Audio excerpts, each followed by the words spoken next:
Good morning student. आज हम Hindi grammar में चैप्टर फर्स्ट पढ़ेंगे भाषा, लिपि और व्याकरण। कि भाषा क्या होती है, लिपि क्या होती है और व्याकरण क्या होता है। तो सबसे पहले हम भाषा के बारे में जानकारी प्राप्त करेंगे कि भाषा क्या होती है।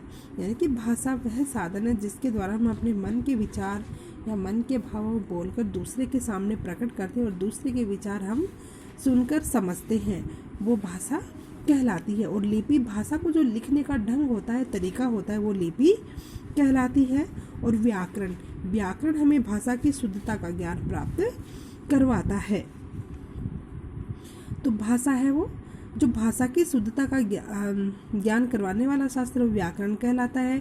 और जो बोली होती है वो किसी क्षेत्र विशेष में बोली जाने वाली जो भाषा होती है उसको बोली कहते हैं। तो सबसे पहले हम भाषा के बारे में पढ़ेंगे कि भाषा है वो क्या है।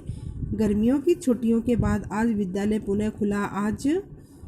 आज कक्षा का पहला दिन है। सभी बच्चे बड़े उत्साहित दिखाई दे रहे हैं।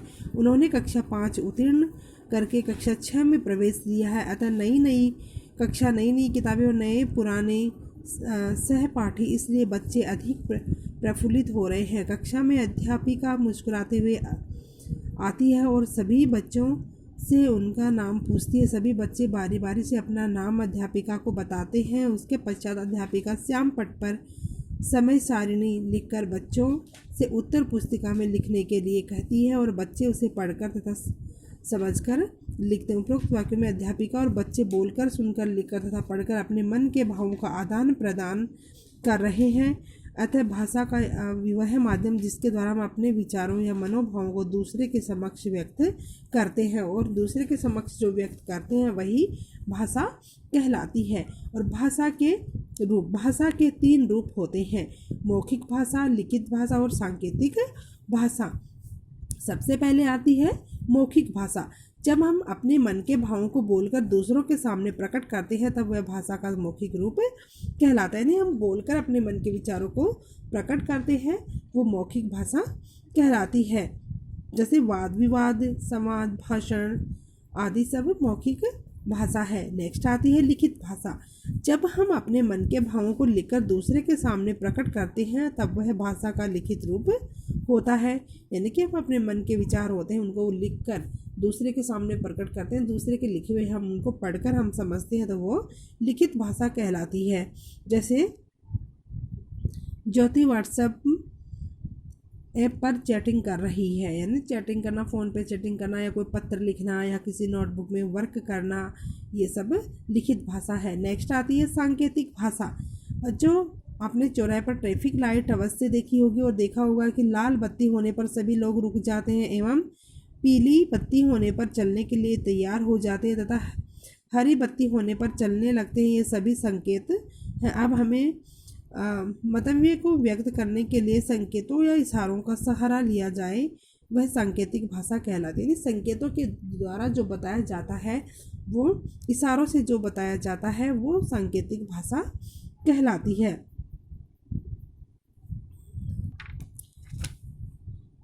नेक्स्ट है लिपि। कि लिपि क्या होती है। तो लिपि होती है मौखिक ध्वनियों को लिखित रूप में प्रकट करने के लिए निश्चित किए गए चिन्हों की व्यवस्था को लिपि कहते हैं। यानी जो भाषा को लिखने का जो ढंग होता है उसको लिपि कहते हैं।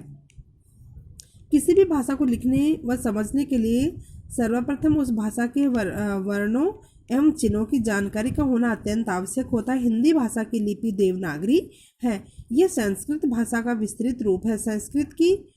संस्कृत की लिपि भी देवनागरी है, जबकि पंजाबी की गुरुमुखी है। अंग्रेजी की रोमन व उर्दू की लिपि अरबी फारसी है। लिपि के बिना हम किसी भाषा के लिखित रूप की कल्पना नहीं कर सकते। लिपि के विस्तृत होने के कारण ही हम भाषा को चिन्हित कर पाए हैं। यानी लिपि से ही हम भाषा है उसको सही ढंग से लिख पाते हैं।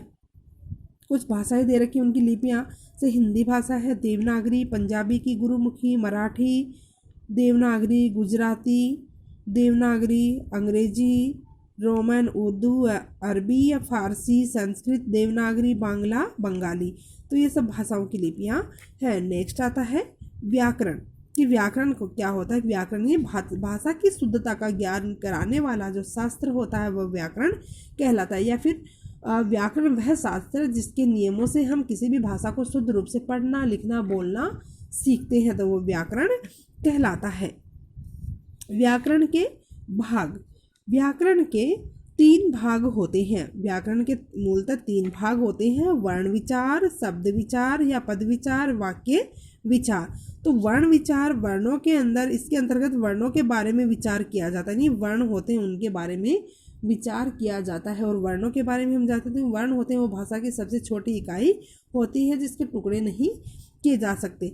तो उन वर्णों के बारे में हम वर्ण विचार में वर्णों के बारे में जानकारी प्राप्त करते हैं। नेक्स्ट आता है शब्द या पद विचार। तो शब्द विचार होता है, इसके अंतर्गत अनेक शब्दों या पदों की रचना के विषय में विचार किया जाता है। यानी शब्द विचार या पद विचार आता है, इसमें वर्णों की सहायता से वर्ण जब एक जगह होते हैं तो एक जगह होकर ये शब्द बनाते हैं, तो इसके अंदर शब्दों पे विचार किया जाता है, नहीं शब्दों के बारे में पढ़ा जाता है कि शब्द होते हैं वो किस प्रकार से बनते हैं। नेक्स्ट आता है वाक्य विचार की। वाक्य विचार है वो किसे कहते हैं, तो वाक्य विचार इसके अंतर्गत विविध प्रकार के वाक्यों और उनके शब्दों के बारे में विचार किया जाता है। नहीं वाक्य विचार में वाक्यों के बारे में विचार किया जाता है कि वाक्य होते हैं वो किस प्रकार से बनाए जाते हैं। तो वर्ण विचार में भाषा के सबसे छोटे वर्ण होते हैं, इकाई वर्ण होते हैं, तो वर्णों से वर्ण जब मिलते हैं तो वर्ण मिलकर शब्द बनाते हैं और शब्दों के द्वारा ही हम वाक्य बनाते हैं। तो व्याकरण के मूल रूप होते हैं, मुख्य रूप जो होते हैं व्याकरण के वो 3 ही होते हैं, वर्ण विचार, शब्द विचार और वाक्य विचार। तो ये चैप्टर है, ये आपको पढ़ना है, इसमें आपको भाषा की परिभाषा लर्न करनी है कि भाषा की परिभाषा भाषा किसे कहते हैं और भाषा के कितने भेद होते हैं, मौखिक, लिखित और सांकेतिक। इन तीनों के बारे में, तीनों की परिभाषा आपको पढ़नी है। और लिपि किसे कहते हैं, भाषा को जो लिखने का ढंग होता है उसको लिपि कहते हैं, तो इसकी परिभाषा भी आपको याद करनी है। और व्याकरण किसे कहते हैं, तो व्याकरण के बारे में भी आपको पढ़ना है। धन्यवाद।